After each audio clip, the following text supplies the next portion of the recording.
Well, I think that's probably the reason why he decided to give the speech, because his treatment is changing in the new year. I mean, he's no longer going to be having quite as extensive weekly treatment. Yeah. Nobody was supposed to know this meeting ever happened.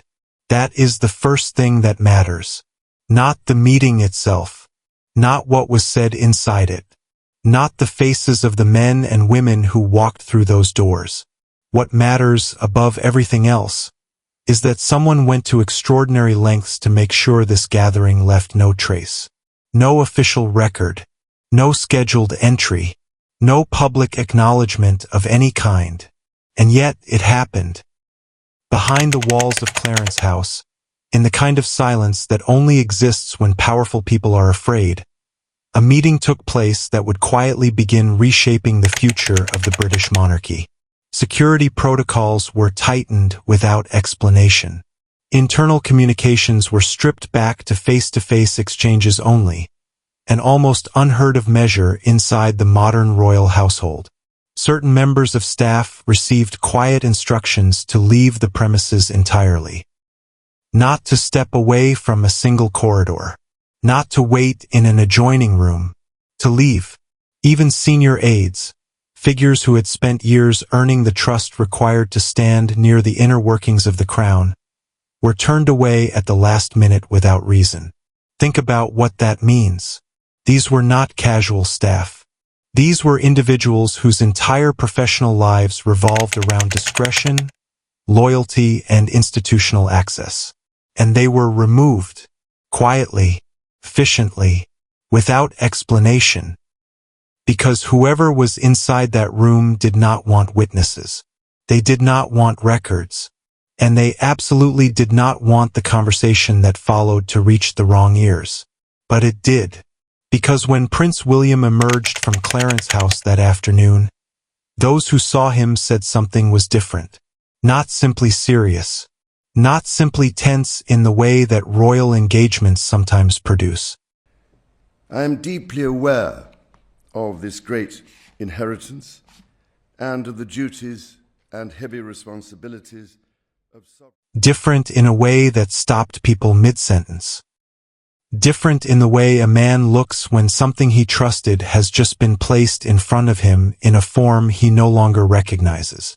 Grim, unusually still, and carrying something in his expression that palace insiders would later describe as the look of a man who had just discovered exactly how far things had already gone. Hi viewers, here's a question only you can answer.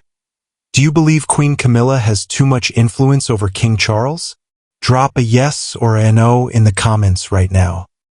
What was it that William saw inside that room? What could possibly have been placed before the future King of England that produced that kind of reaction? Palace officials moved quickly to frame the gathering as a routine constitutional briefing.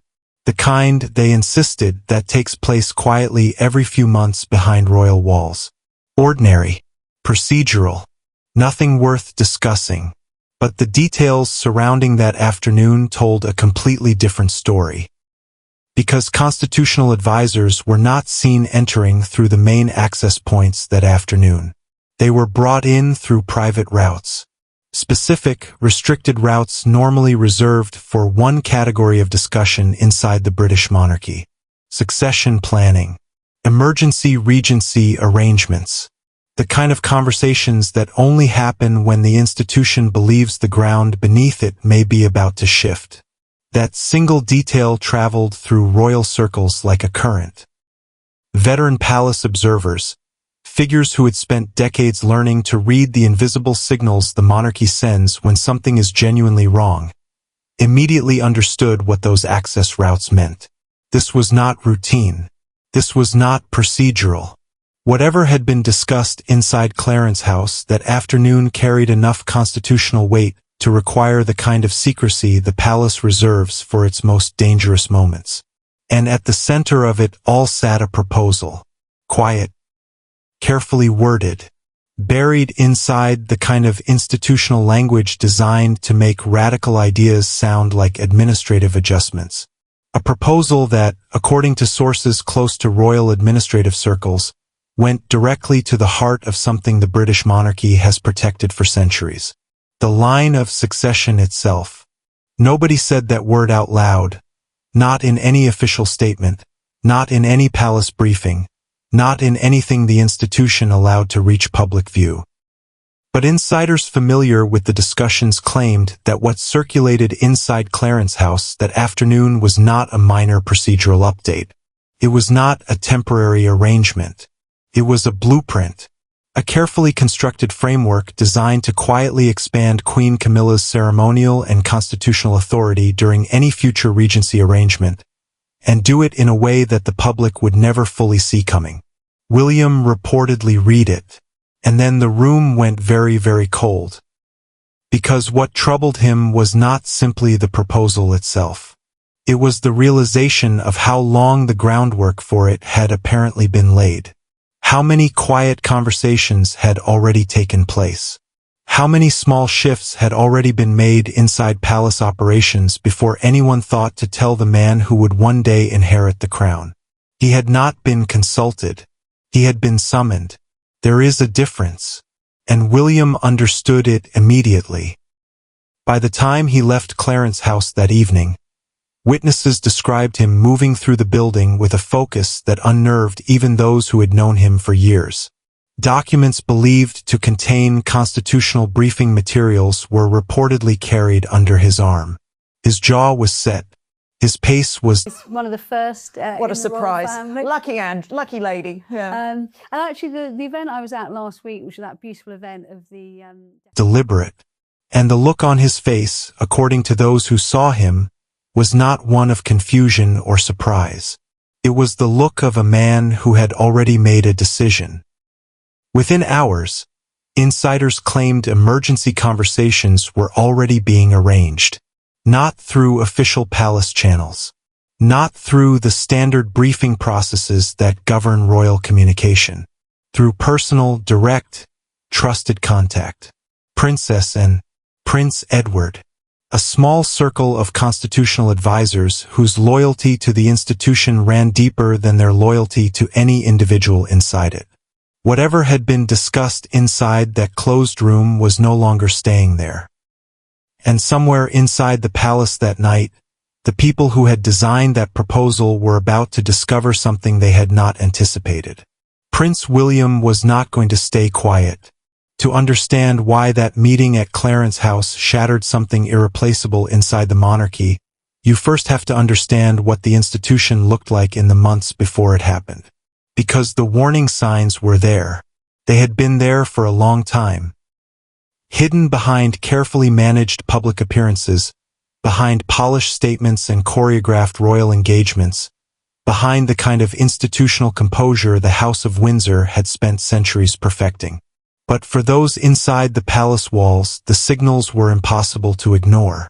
King Charles was fading. Not in the dramatic, visible way that generates headlines and breaks into scheduled programming. Slowly, quietly. In the way that powerful men fade when they are fighting something the public is only partially allowed to see. His cancer treatments throughout 2025 had taken a toll that no official briefing fully captured. Appearances were shortened. Private schedules were rearranged at the last minute, sometimes hours before engagements were due to begin. Meetings that Charles would once have handled personally were being quietly redirected, transferred, delegated to senior aides and, increasingly, to Prince William himself. To the outside world, it looked like responsible planning. A monarch sharing the load while focusing on recovery. Inside the palace, it felt like something else entirely. Because courtiers were no longer quietly asking whether temporary adjustments might become necessary. They were asking something far more urgent. Something that carried the full weight of constitutional dread. They were asking what would happen to the monarchy if the king's condition suddenly worsened without warning. And that question, once spoken aloud inside those corridors, could not be unspoken. The British monarchy does not survive through ceremony alone. It survives through continuity, through the unbroken appearance of stability even when everything beneath the surface is fracturing. And once questions begin forming around who truly holds operational authority behind the throne, the institution enters territory it has always feared most. Dangerous territory. Historically dangerous. William found himself pulled deeper into royal operations during this period with a speed that surprised even those who had anticipated the transition. Officially, his expanded role was framed as preparation. Unofficially, senior palace figures were already treating him less like the Prince of Wales managing future responsibilities, and more like a stabilizing force quietly absorbing the weight of a crown that had not yet been placed on his head. Diplomatic engagements, internal strategy discussions, coordination between royal households, all of it flowing increasingly through Kensington Palace rather than through the channels that had governed royal operations for decades. But that shift created a problem nobody wanted to name out loud.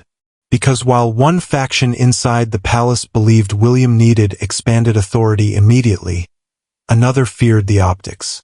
They feared that any visible reduction in Charles's operational role would send a signal the palace could not control. Yeah, I think stuff to do with family overwhelms me quite a bit. You know, worry or stress around family side of things, that does overwhelm me quite a bit. The monarchy's greatest weapon has always been the illusion of permanence. The idea that the crown is bigger than any individual wearing it. That it continues, uninterrupted, regardless of what is happening behind its walls. That illusion was beginning to crack. And into that crack something moved. Quietly, deliberately, in the way that influence always moves inside institutions built on hierarchy and access. Queen Camilla had spent years constructing a reputation built on patience and restraint. After decades of public hostility, she had earned her place beside Charles through sheer endurance, surviving scrutiny that would have broken most people, gradually reshaping public perception through careful, measured visibility. But sources close to royal administrative staff began describing something that went beyond the role of a supportive royal consort. Camilla had reportedly become one of the king's closest gatekeepers, increasingly involved in conversations about schedules, access, and internal decision-making at a level that made certain senior courtiers deeply uncomfortable. Some viewed her presence as natural, a wife supporting a weakened husband through the most difficult chapter of his life. Others were not so certain, and it was in that uncertainty, in that quiet institutional unease, that the proposal was born. Because when monarchs are vulnerable, the people closest to them gain a kind of invisible authority that no formal title can fully explain. And inside the palace, invisible authority is the most dangerous kind of all. Something was already shifting long before William walked into that room at Clarence House.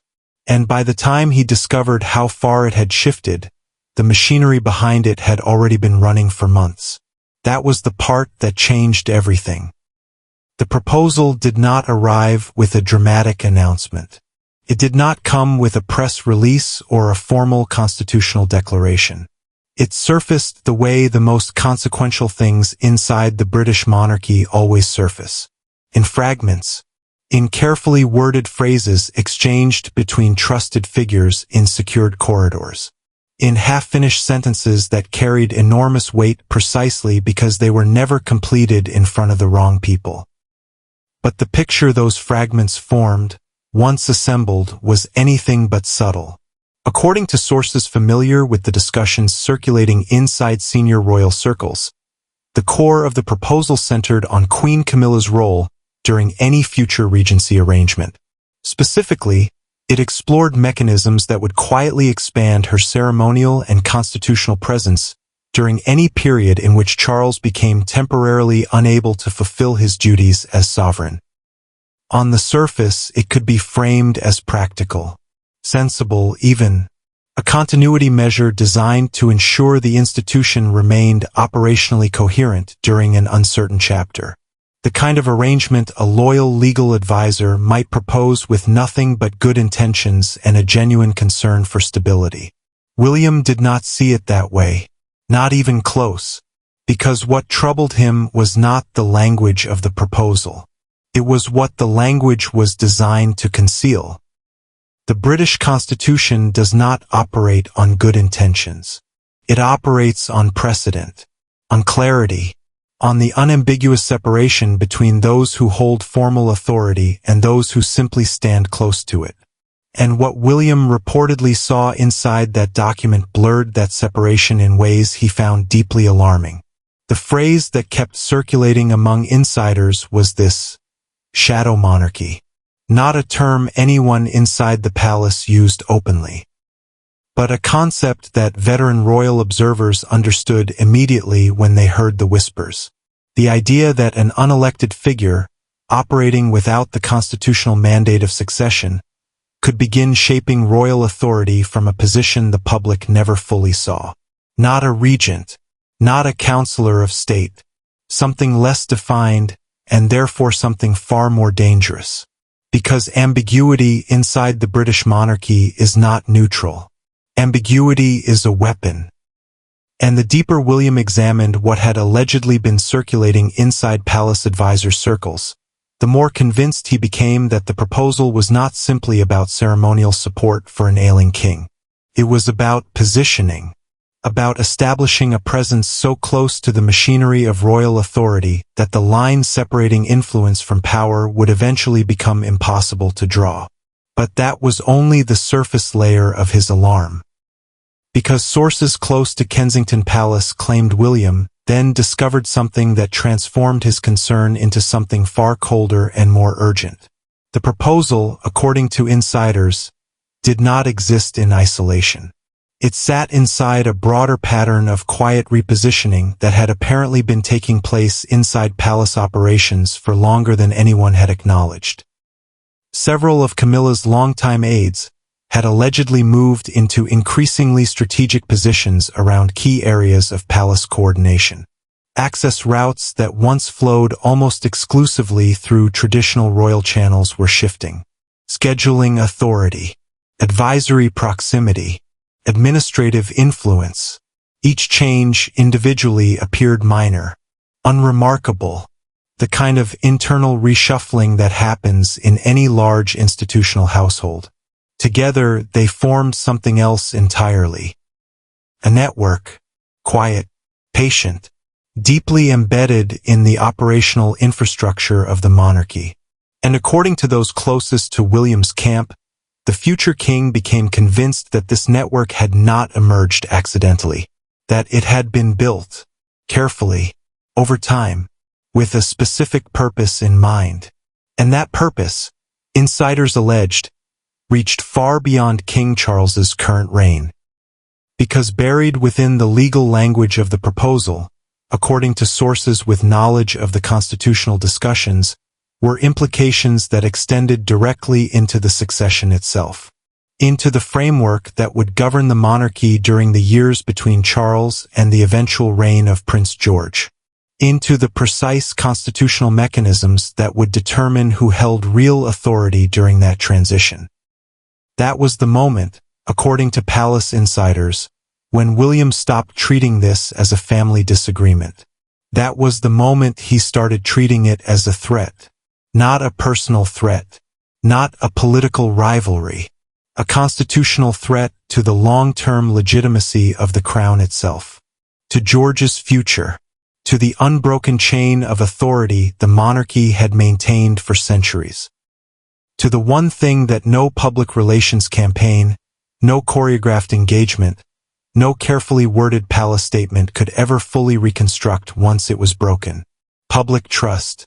And from that moment forward, William moved with a precision that surprised even those closest to him. Because the man who emerged from Clarence House that evening was not simply a son who disagreed with his father's advisors. He was the future king, and he had decided to act like one. William did not react loudly. That is important. There were no dramatic confrontations in palace hallways. No raised voices echoing through gilded corridors. No statements released through royal communications offices that hinted at internal disagreement. The monarchy had been nearly destroyed once before by visible family warfare, and William understood, perhaps better than anyone alive, exactly what that kind of damage looked like from the inside. So he moved quietly, strategically, with the kind of cold institutional precision that insiders would later describe as unlike anything they had seen from him before. The first calls went to Princess Anne. There was a reason for that, and had spent 5 decades operating within the rigid machinery of constitutional monarchy without ever seeking personal spotlight, personal influence, or personal credit. Her loyalty was not to individuals. It was not to relationships or to the complicated emotional web that binds royal families together. Her loyalty was to the institution, to the crown as a concept, as a structure, as something that had to be protected from the very people who sometimes claimed to love it most. William trusted that. In a moment when he was struggling to identify who inside the palace could be fully relied upon, Anne's particular brand of institutional devotion was exactly what he needed beside him. Prince Edward followed.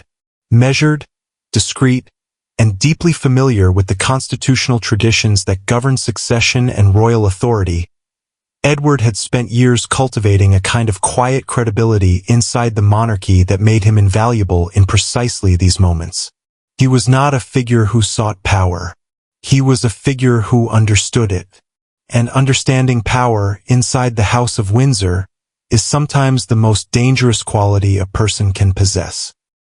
Together, according to palace insiders, this alliance formed with remarkable speed. And then the legal consultations began. Constitutional experts were brought into Kensington Palace through routes that mirrored, deliberately, the secrecy of the Clarence House meeting that had started everything. Former royal advisors, trusted legal figures with deep knowledge of regency legislation, counselors of state powers, and emergency succession mechanisms. All of them brought in quietly. All of them asked the same essential question. How far does this proposal actually go? And what can be done to stop it? The answers that came back reportedly confirmed William's worst fears. Because the constitutional framework surrounding regency arrangements in Britain is ancient, layered, and deliberately difficult to challenge publicly without creating the exact kind of institutional panic the palace was trying to avoid. Certain interpretations of existing legislation, if pushed far enough, could theoretically create space for the kind of expanded informal authority the proposal appeared to be reaching toward. Not clearly, not unambiguously, but enough. Enough to establish a precedent. Enough to blur lines that had been kept sharp for generations. And blurred lines inside an institution built on hierarchy have a habit of becoming permanent. Today, Prince William doubles down. According to multiple sources, it's now a matter of when, not if. An unofficial doctrine began forming inside William's camp during this period. Those close to the situation would later refer to it privately as something close to a foundational principle. The idea was straightforward, but its implications were enormous. Future transitions within the monarchy had to remain strictly anchored to constitutional tradition, not to informal networks, not to personal relationships, not to the quiet accumulation of access and proximity that could slowly reshape authority without ever appearing on any official document. The crown had to remain bigger than the people inside it. Always, without exception, without compromise. Catherine understood this completely. Insiders described the Princess of Wales as deeply aware of how fragile public confidence in the monarchy had become after years of scandal, division, and relentless scrutiny.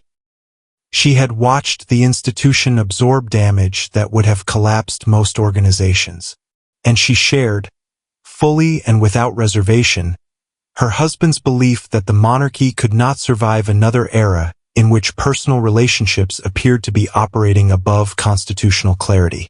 Her support, according to those familiar with the couple's private discussions, was not passive. It was deliberate, committed.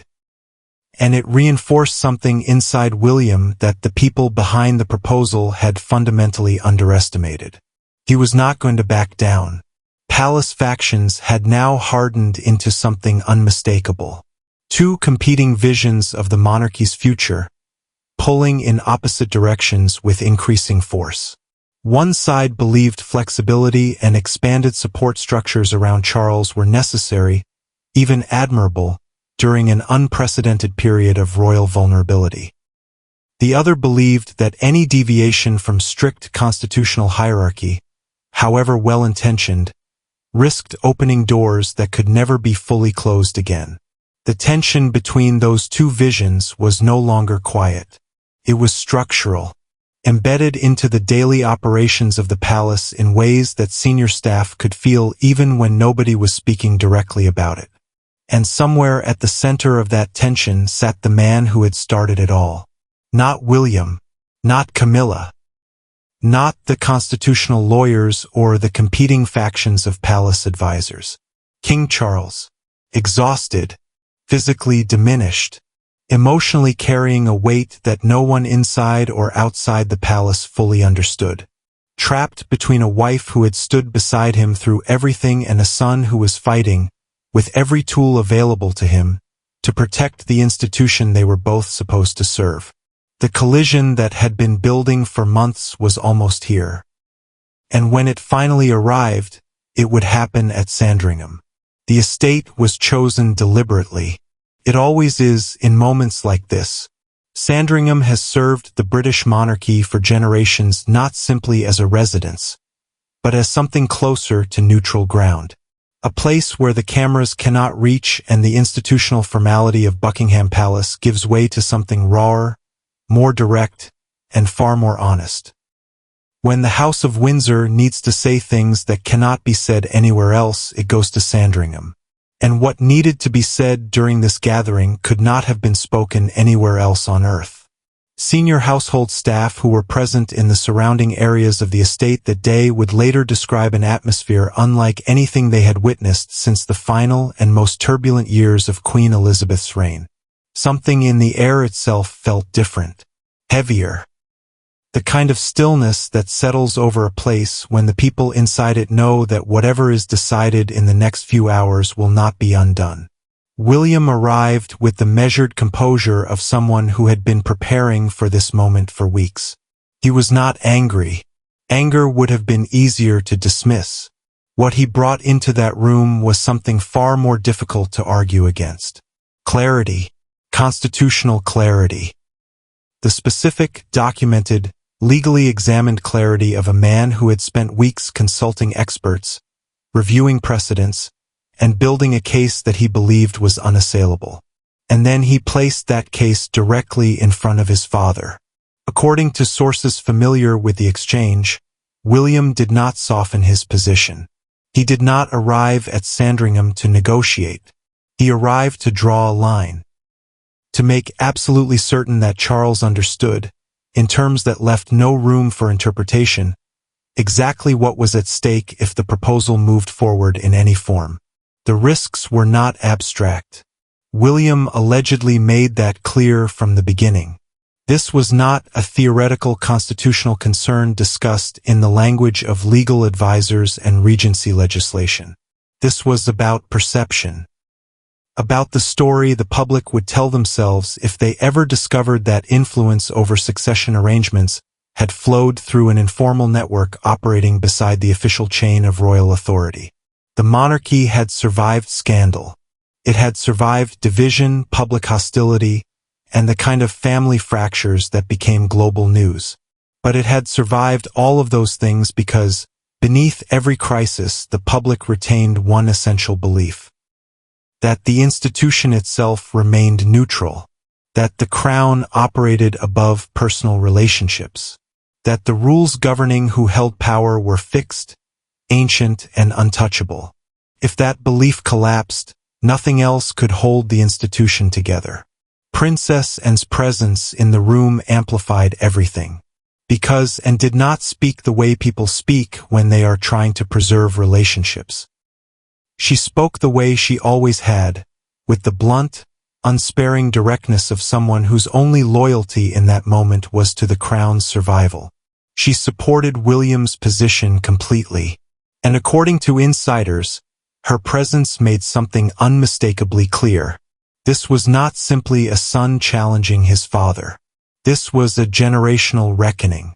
The future of the monarchy standing together, telling the present what it could and could not afford to become.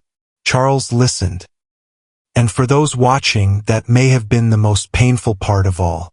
Because the king, physically diminished and emotionally exhausted, reportedly sat through those discussions carrying a weight that had no precedent in his long and complicated life.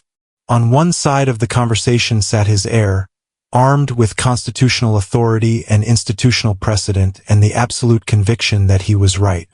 On the other side of his heart sat Camilla, the woman who had endured 30 years of public hatred beside him, who had been humiliated, scrutinized, and dismissed before slowly, painstakingly rebuilding her place within the institution, who had become, in the final chapter of his long wait for the crown, his closest companion and his most trusted constant. And now the two most important relationships of his life were pulling in opposite directions.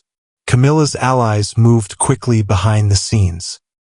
The proposal had been misunderstood. They insisted. His purpose was continuity, stability, nothing more.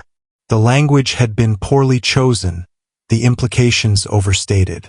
This was not a power grab.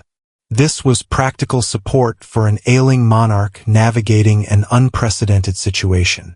But William had read the documents. His lawyers had read the documents, and had read the documents, and none of them believed the reassurances. Then William did something that no one in the room had anticipated. He stopped talking about Camilla entirely. He stopped talking about the proposal. He stopped talking about constitutional mechanisms and regency legislation and informal influence networks. He talked about George, about a boy who would one day inherit everything in that room and everything beyond it, about a future reign that was still decades away but would be shaped by every decision made in the present, about the monarchy George would receive, and whether it would be one whose constitutional foundations remained intact, or one that had been quietly hollowed out by precedents set during a moment of institutional vulnerability. He told his father that every compromise made now would become George's inheritance. And according to multiple insiders, that was the argument Charles could not answer. The room shifted, slowly, irreversibly. The king, who had fought for months to hold the competing loyalties of his life in careful balance, finally reached the point where balance was no longer possible. A decision had to be made. And Charles, exhausted and heartbroken and constitutionally certain of what his duty required, made it. The proposal would be scaled back. The discussions that had alarmed William's camp would be halted. The lines that had begun to blur inside palace operations would be redrawn. It was over. Except it was not over. Not even close. Because the moment William walked out of Sandringham that evening, something inside the institution had shifted in a way that no palace statement would ever fully repair. The relationships in that room would never fully return to what they had been. The trust that had existed between certain factions inside the palace had been permanently altered.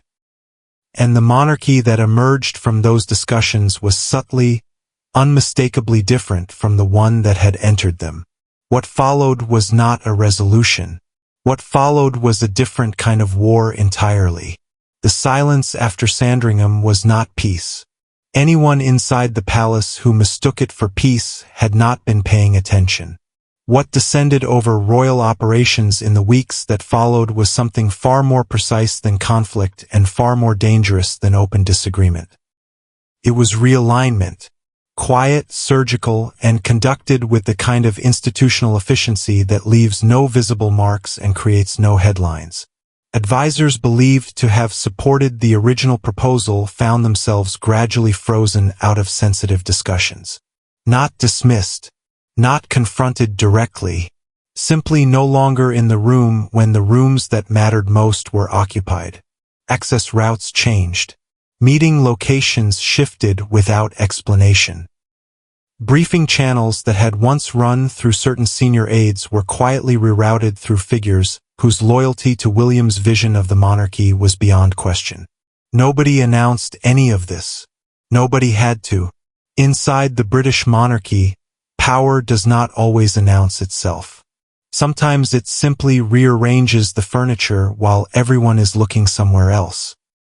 William's influence expanded during this period in ways that were difficult to track precisely because they were never formally declared. Kensington Palace became increasingly central to the coordination of royal operations.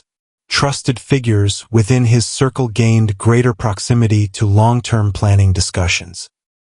The institutional weight of decision-making, already shifting during Charles's illness, accelerated in a direction that left little ambiguity about where the monarchy's operational center of gravity was moving. And through all of it, the public saw almost none of it. What they saw were smiles, carefully managed joint appearances, the choreographed projection of a united royal family navigating difficulty with dignity and grace.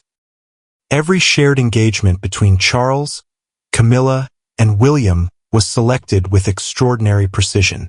Every interaction in public view was managed to within an inch of its life, because the palace understood what was at stake if the reality behind those smiles ever fully surfaced. The monarchy had already spent years absorbing the damage of visible internal division, the departure of Harry and Meghan, the ongoing controversy surrounding Prince Andrew, the relentless public scrutiny of a family struggling to reconcile its private fractures with its public obligations. Another visible power struggle at the very top of the institution, this one touching directly on succession and constitutional authority, could have consequences that no amount of careful messaging would be able to contain. So the war continued, invisible, silent, fought through schedules and access and the quiet language of institutional proximity. Charles watched it unfold around him with the particular anguish of a man who understood exactly what was happening and could not fully stop it. He had made his decision at Sandringham. He had chosen the institution over the individual, the constitutional future over the personal present. But choosing correctly does not always mean choosing without cost. And the cost of that decision settled over the palace in ways that were felt long after the Sandringham summit ended. Camilla's position, once so carefully reconstructed after decades of public hostility, carried new complications that whispers alone had been enough to create. The questions surrounding her role during Charles's illness, the allegations about informal networks and expanding influence, whether fully understood by the public or not, had left a residue inside palace operations that would not easily dissolve. In an institution where perception is architecture, even the suggestion of overreach can alter the structural integrity of a reputation irreparably. And for William, something had crystallized during those months that would define every decision he made from that point forward. He had stopped being a son navigating a complicated family dynamic. He had become, fully and without reservation, the protector of the crown. Not the next wearer of it, the protector of it. The person willing to absorb the personal cost of institutional loyalty because he understood, in a way that only someone who has studied the monarchy's near collapses could understand, that sentiment and succession cannot occupy the same space. The monarchy survives because of people willing to choose the crown when choosing the crown means choosing against everything personal in them. George and Charlotte had taken on a different kind of symbolic weight inside palace imagery during this period. To the public, they represented the future. Youth, innocence, continuity after years of turbulence. But within the palace's internal calculus, they represented something more specific and more urgent. They were the justification, the reason every painful decision made during Charles's illness carried meaning beyond the present moment. Every constitutional boundary defended, every informal network dismantled, every uncomfortable confrontation endured was being done, in William's framing, for the generation that would inherit what was left. And that framing had become the defining philosophy of a reign that had not yet officially begun. Duty over influence, the institution above the individual, the crown bigger than every person standing beneath it. These were not simply principles William spoke about privately.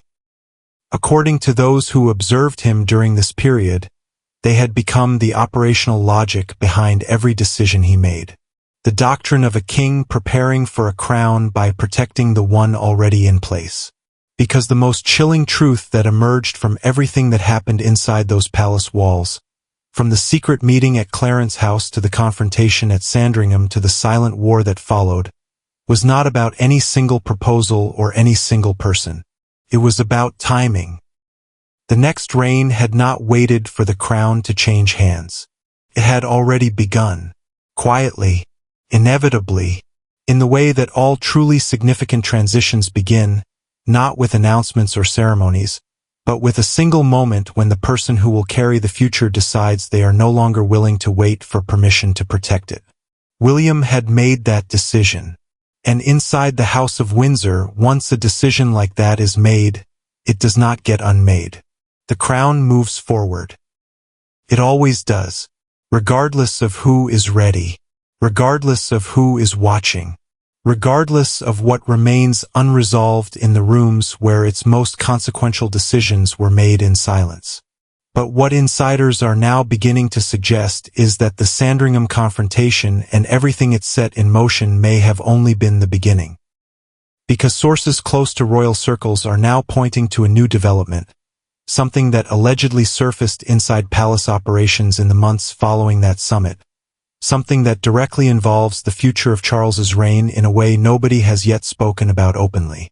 What William reportedly discovered next makes everything that came before it look like a warning.